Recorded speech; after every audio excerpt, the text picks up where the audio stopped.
At 30,000 feet, tension rippled through the cabin long before anyone realized the danger.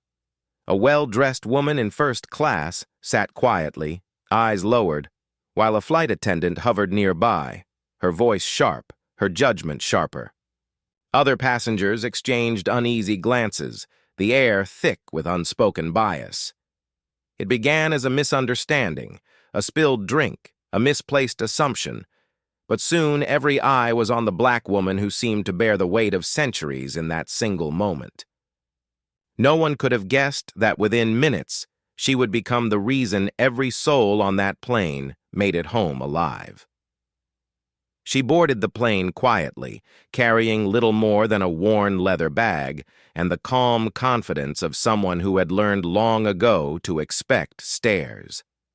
Her name was Dr. Maya Coleman, an accomplished biomedical engineer flying home from a conference where she had spoken about crisis response technology. The first-class seat was not a luxury for her. It was a small recognition of the years she had spent proving she belonged in rooms that weren't built for her. As the cabin doors closed, Maya settled in beside a window, unaware of the small storm brewing around her. A flight attendant, precise and watchful, seemed unusually attentive to her every move, a misplaced suspicion clouding her professionalism. When a nearby passenger complained about a missing bag, the attendant's gaze darted toward Maya. A whisper followed, then a murmur, the kind of quiet unease that grows louder in silence.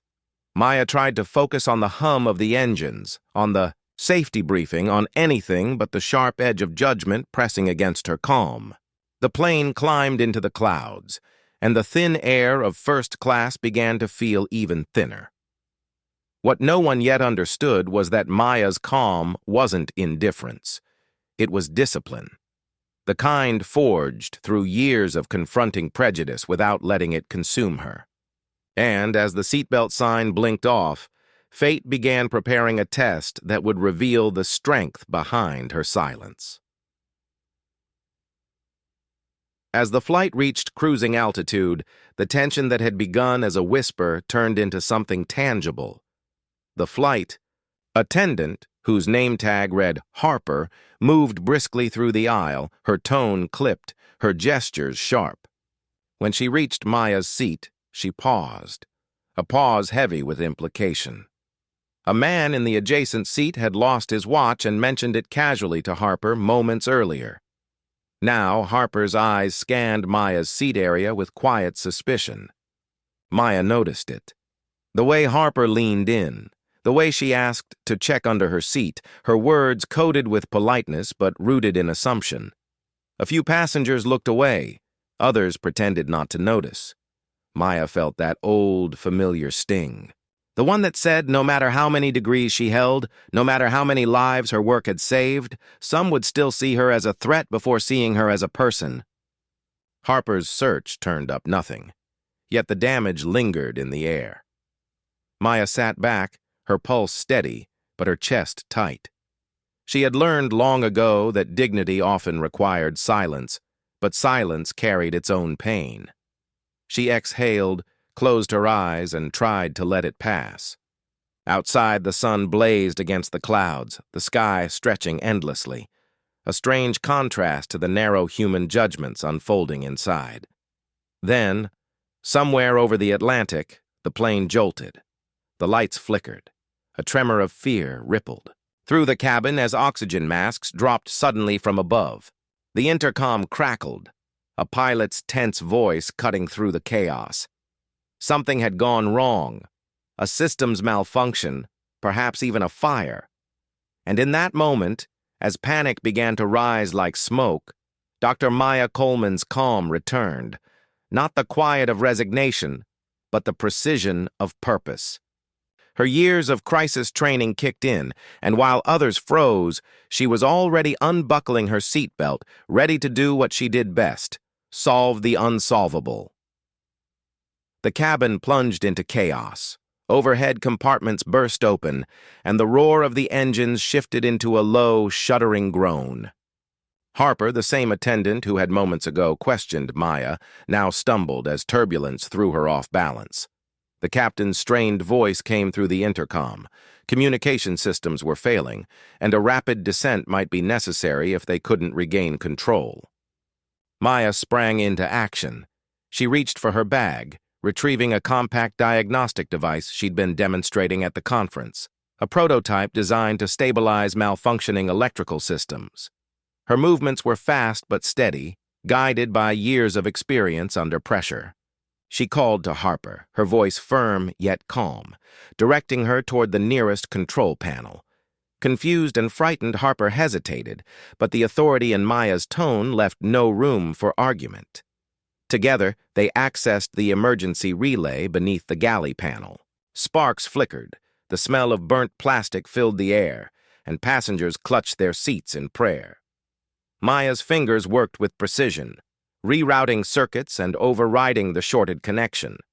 The plane steadied for a moment, then lurched again, harder this time.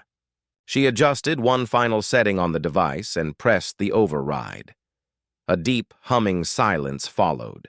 Then, slowly, the engines normalized, the oxygen masks retracted, and the pressure in the cabin evened out. When the captain emerged moments later, his face pale but grateful, he found Maya kneeling on the floor, her hands still steady, her eyes reflecting calm amid the wreckage of fear. Around her, passengers began to understand what had just happened, that the woman some had silently judged was the very reason they were still alive. The cabin was silent now, stunned, trembling, and safe. The captain's voice returned over. The intercom, steadier this time, announcing that the plane had stabilized and they were out of immediate danger. Applause broke out, uncertain at first, then swelling into a chorus of gratitude that filled the air. Harper stood frozen, her expression caught between relief and shame. She looked at Maya, really looked at her, for the first time. The authority, grace, and quiet intelligence she had ignored before now stood in stark relief against her earlier prejudice. Maya didn't linger on the recognition. She simply nodded to the flight crew, offered calm instructions for the remaining descent, and returned to her seat. Her hands were steady, but her heart carried the weight of a truth she'd lived too. Many times, that some people only see worth once it saves them. When the plane finally touched down, reporters waited for a hero's name. Maya spoke briefly, not about herself, but about humanity, the fragile, uneven balance between fear and compassion.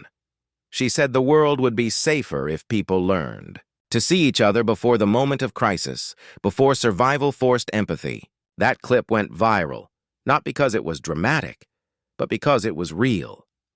Millions watched as she walked calmly down the tarmac, the same woman who had been doubted, now carrying the quiet power of someone who had nothing left to prove. Sometimes, the greatest rescue isn't from fire or failure, it's from our own blindness. And if one flight could teach that truth, maybe the world was still capable of changing, one awakening at a time.